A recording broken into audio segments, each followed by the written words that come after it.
Bom dia, alunos! Hoje vamos ter aula de Geografia, semana 1. Sujeito e o seu lugar no mundo.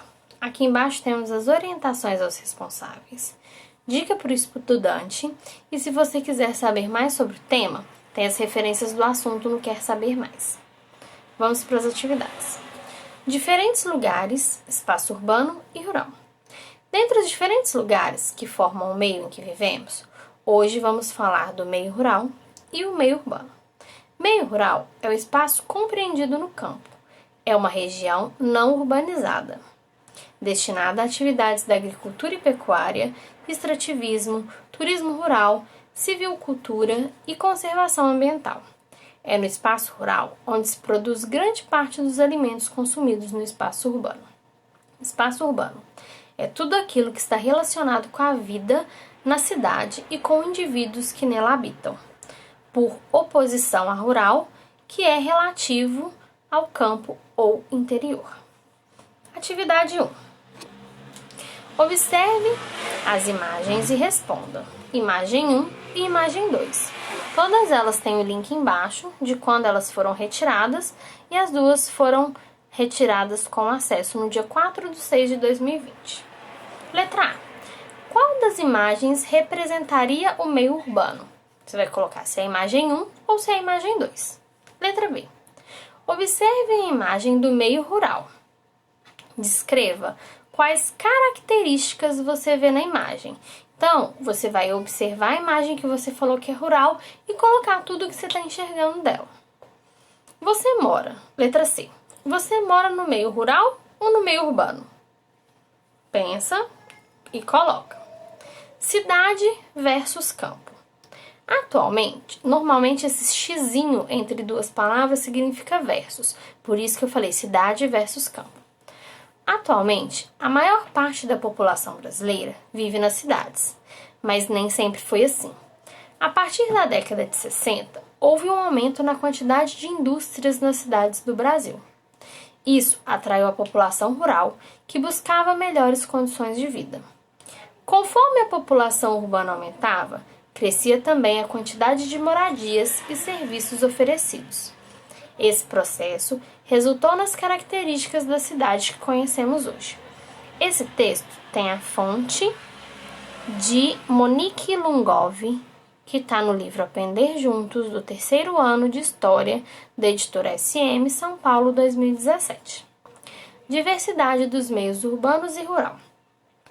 Os espaços rurais e urbanos possuem características diversas. Por exemplo, há comunidades rurais ricas em pesca, agricultura, agropecuária e outros.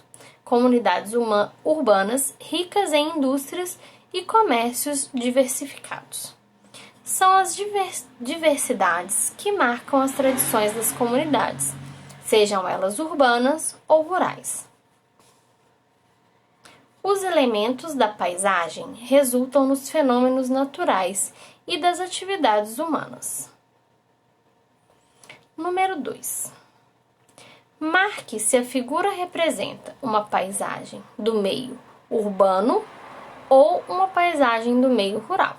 A gente aprendeu no texto Cidade versus Campo que as paisagens elas podem ser naturais ou modificadas pelo homem, que são as atividades humanas. Observando essas imagens do texto 2, você já vai conseguir saber se é uma paisagem rural ou urbana. Se você estiver fazendo na folha, é só marcar o xizinho. Se você estiver fazendo no caderno, coloca para mim 2 letra A. Aí você escreve paisagem urbana ou paisagem rural. Isso em todas as 4 fotos, ok? Atividade 3. Leia o texto a seguir. Em cada cidade, estado e país, existem modos de vida diferentes. Você já ouviu falar do povo Karawai? São um povo do sudeste da Papua, Indonésia.